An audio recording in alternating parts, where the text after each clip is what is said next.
Doing live in 10 seconds.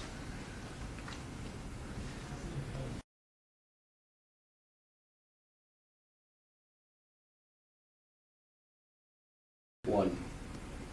Good afternoon. Welcome to the latest edition of the Gain Line, Wales Online's live Rugby World Cup show. We're here every day for the next few weeks, bringing you all the latest news and debate from Japan. As ever, we want you to set the agenda, so please do get your comments and questions coming in. Rugby correspondent Andy Howell and editor Paul Rowland are here. We are blessed to talk about all the big issues. Lots on the agenda, not least Fiji's dramatic loss to Uruguay this morning, the Wales team selection, which is coming up on Friday ahead of that Australia game, and of course the standard of officiating, which has been a big talking point. Let's start though, Paul, with this morning's big news, the biggest shock of this World Cup and many others before, perhaps. Great for the tournament. Yeah, it's good for the tournament. It probably is. We call it the third biggest shock, I think, in World Cup history, which is good to be on the podium at least of shocks. But I think it says two things really. One is the standard of rugby among all the teams in the tournament. They're much higher than it used to be. It used to be that you'd get World Cup games that finished 100 odd nil if you had the big teams against the minnows. Obviously this wasn't quite that, but it is good for the tournament. It's good for Wales, but I would say that, the one bitter note that leaves with me is the turnaround for the smaller countries. I think when you're looking at big teams having a weak turnaround with biggest not bigger squads but a bigger depth of player and not just that, but also the backroom staff and the recovery and all the infrastructure that goes into that. Asking Fiji to turn around in 4 days is tough. That said, they should have had more than enough for Uruguay, and they didn't, and that blows that pool wide open now. I don't think that was a factor today. Fiji much changed. You've been telling me for 2 weeks how good Fiji are. I know. I was going to say they're probably going to beat Wales. This, that, and the that other. could still happen, guys. Fiji, much changed team, went into that match with the wrong attitude, totally complacent. Underestimated Uruguay, who played some perfect tactical rugby and were excellent, well conditioned, fitness, and tackled as though their lives depended on it. And Fiji left themselves with too much work to do. They had chances in the second half. Normally Fiji take try chances, but they bombed some sitters. We've been going through all the different things that could happen over the coming weeks for the last couple of months. It's like if you build a beautiful mind, then Andy's notepad. It is all very complicated, but if Wales were to lose to Australia, which they could do on Sunday, it could still come down to that Fiji game, and they could potentially still go out if they were to lose to Fiji. So still all to play for. Yeah, there is, because there is a scenario where Fiji could be 1 or 2 points ahead of Wales going into their match with Wales. And then it could come down to just the pure result of that game, because in the event of Fiji and Wales being tied on points at the end of the pool stage, Fiji would finish ahead of Wales if they've beaten Wales. So it's still, let's don't write Fiji off yet. And of course the group is wide open. Uruguay and even Georgia still in it. Of course, all eyes now will switch to Sunday, that big game on the weekend between Wales and Australia. Team announcement coming up early hours of Friday morning. What do we think? Likely to be the same team, I'd imagine, but Ross Moriarty maybe the decision to make? Yeah, certainly I'd go the same team. I think the back row really well balanced, I thought, against Georgia.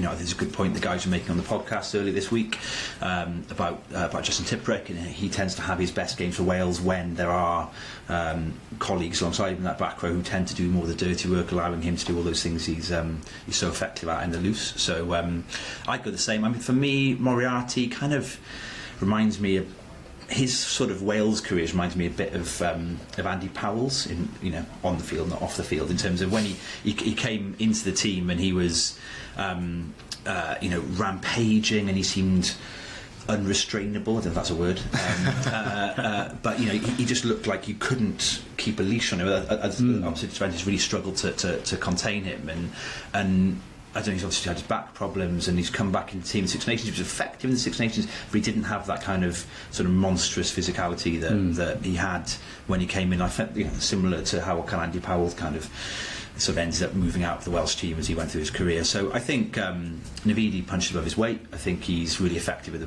breakdown compared to Moriarty. I think Wales are going to need that against Australia, and I'd keep it the same for that reason. Yeah, Andy, we've actually been running a poll this morning on Facebook. Do you think Ross Moriarty should be recalled to face Australia? 57% of people saying yes, good few hundred people voting there as well. Are you surprised by that? Yeah, I'm surprised at that result. I haven't seen how well that back row played against Georgia with that balance. It reminded me of Wales at the 2011 World Cup. Sam Warburton, Dan Lydiard, Talopi Faletau. Wonderful. They complement each other so well. It appeared that. What was interesting for me, though, is when Moriarty came off the bench against Georgia, he actually played at blindside flanker, not number 8. Yeah. So that gave me an inkling. There's a possibility he could be picked at 6 instead of Aaron Wainwright, who was Wales' standout player as well during the warm-up matches, with Navidi remaining at number 8. So I'm not ruling it out completely, but based on form during the warm-up matches and last weekend, I would argue that the incumbents should remain.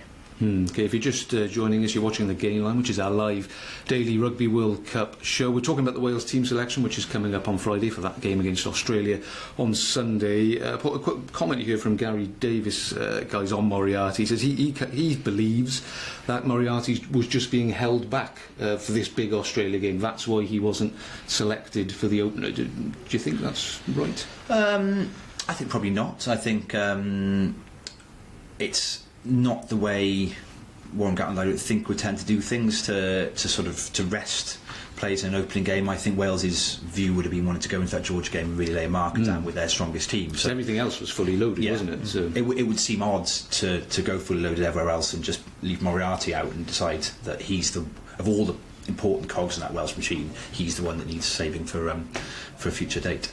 We should probably quickly mention Hadley Parkes, who actually fractured a bone in that opening match against Georgia. How much of a concern is that? Gatland said they could pad it up. I think he's had it before, isn't he? Yeah, in his hand. I think he played against Argentina with a padded hand last year.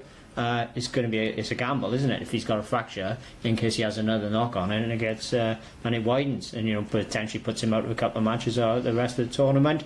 And what Gatland has got to weigh up: what's the most important game? Is it Australia, or is it Fiji? And do you risk Parkes against Australia when they may need him against Fiji if it goes wrong on Sunday? I think on that front, Australia is the only game that matters at this point, because if you decide, well, we're going to look after a game elsewhere in the tournament, it's almost A, saying that you're going to lose the Australia game, and B, there may not be a rest of the tournament if you don't look after that Australia game. I think on the injury, it's also hard to know actually how that's going to affect him. Orthopaedics aren't my strong point, but you do hear from time to time someone will break a finger, they'll be out of the tournament, or break a bone in their hand. Now he's not even going to miss a game, so I don't know where exactly, or the nature of that where exactly his hands, what nature it is, but clearly they don't foresee it causing him too many problems, and I doubt they would risk him if it was going to, potentially aggravate it to put him out of the tournament. But I say, Wales is backline against Australia, with all due respect to Owen Watkin, with Hadley Parkes and with Owen Watkin in it, I mean, it looks much more solid with the former. One player, to move things on, one player who won't be playing on the weekend is the Australian winger Reece Hodge, who, as we came in, was banned for 3 weeks after being cited following that tackle in their match against Fiji. Question here from Catherine: what does Reece Hodge's ban mean for Wales? Is it good news, bad news? And we'll get into maybe the wider issues around officiating after that. Potentially it's bad news for Wales, because personally I don't rate him that much as a player. Sorry, Reece. Sorry, Reece, but I'd be more concerned about Australia if they pick Adam Ashley Cooper or Dale what's his name, Perry or something. Hale Petty, is it? Because I think they're more dangerous players than Reece Hodge. Reece Hodge does have his moments, but very often he labours, and I think Wales could have targeted him, put him on a turn. He's like an oil tanker, kick behind him and put him under pressure. But of course they're not going to have that. Now, as regards the ban, he deserved a ban, and I would have thought 3 weeks is about right, because what he did was broke the rule, simple as that, despite the protests of loudmouth Australian coach Michael Checker. I can see this now. The gain line on the big screen, the Australian dressing room. Andy Howell, loudmouth Checker. I don't rate Reece Hodge. Probably not. But I think I'd say it's got to be good news for Wales. Clearly, he's their first choice winger. They've been running their drills with him involved, and it's hard to see how their plans being disrupted for whatever reason couldn't be good news for Wales, really, I think. What about this wider issue then? Because obviously it was looked at and he wasn't punished in that game. We saw the 2 Samoans yesterday, 2 yellow cards. Plenty of people think there should have been 2 red cards. We'll wait to see what may come of all that. And then we had that World Rugby statement, pretty unprecedented for the organisers of a competition to come out, less than a week into it and say the refereeing's not been great, chaps. Is it? What have you made of it all? It's an odd one, isn't it? Because football World Cups, Rugby World Cups, there always tend to be these statements at the start about cracking down on a particular type of foul play or behaviour, and there'll be zero tolerance. And generally that manifests itself in seeing a flurry of harsh decisions in the outset of the tournament. This one we've seen the opposite, and it just strikes an odd chord, particularly in the wider narrative around head injuries, particularly, which is obviously what's been responsible for bringing in a lot of these referee regulations. So it's a strange one. As most coaches say, they just want consistency, and I think that's what's frustrating so far. Is where is consistency?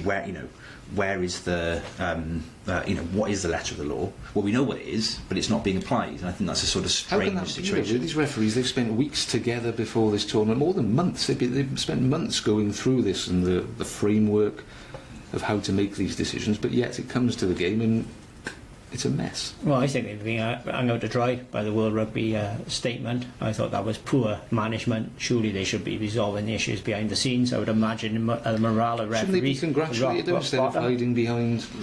I would say the question is, did they need to say anything? I mean, what does that, as a sort of comms perspective, what does that help? By referees now feeling under pressure and feeling scrutinised, and it's like in any field. If you're feeling like every decision is being scrutinised, are you likely to make the right ones more or less often? But I think certainly they had to do something into whether it was the right thing to do it publicly or privately. But they had to get those referees. They had to send a message to the referees and say, look, we've set the standards. The standards aren't being met, and they have to be, because this is rugby's showpiece global event. It's about growing the game globally, and if there's odd things that people can't explain happening, then it doesn't look great. I think they're pandering to social media, and they reacted. They put out that statement even before the first round of matches was completed. No, but there'd been some high-profile cases. Whether if social media didn't exist, it would still mean that there'd been inconsistency in the referees. But is it a case of World Rugby have got themselves into this situation because of the changes they made about the tackle, how high you can tackle, and there's a grey area which the Samoa players got off on yesterday because the Russian player was already sliding towards the floor, so that was a mitigating factor. Russia could have had a red card as well for a clothesline tackle. So I think referees in a difficult position. It's far more difficult to referee a rugby match than it is a football match. There's so much going on. But it's not about interpretation of rules, isn't it, in lots of these cases? I mean, the Reece Hodge, a shoulder to the head has been a red card for a lot longer than any recent rule changes. So that was just one that was missed. There have been some offside interpretations in the early couple of games that were strange, and I tell you what, they scored an own goal World Rugby with the offside is because the assistant referees, the touch judges at this tournament, are the other referees. And normally those guys are just used to refereeing. I think, like in football, being a touch judge is a specialist job, and you need specialist touch judges who are used to looking for offside. I think referees probably run in line, but they're looking for things they look for when they're refereeing, so they're probably looking more at the breakdown and stuff. So I think that if you had specialists, that would help on that thing. That's the thing that's annoyed me most of all, is our offside has been referees. Teams been getting away with offside, and how many final warnings do you want in a match about a yellow card for offside? It's like that game, France and Argentina. Argentina. France, I think they had 3 or 4 final warnings. I've never seen anything like it. Let's just brandish the card at the first instance. That's what it's there for. It's a strange one, isn't it? I think World Rugby needs to take some responsibility for as well, because we've heard a lot, we've written a lot about what Wales have been doing. The meticulous preparation, the baby oil on the balls, the humidity, the altitude, all of that. And so, in terms of World Rugby, I mean, their team is the referee, the refereeing staff, and you'd have to look at whether they've been prepared to be at the top of their game. I don't know exactly what the preparation has been put into getting those, understanding the regulations and laws and how we're going to do things and enforcing a standard. But if specific national teams are going to this tournament, making sure they are absolutely at the top of their game, would World Rugby be able to say, hand on heart, we have prepared our referees to the including looking at issues like Andy's raising, to the absolute nth degree, so that they perform as a team at this tournament better than anyone else? And looking at the evidence so far, you'd have to say they haven't.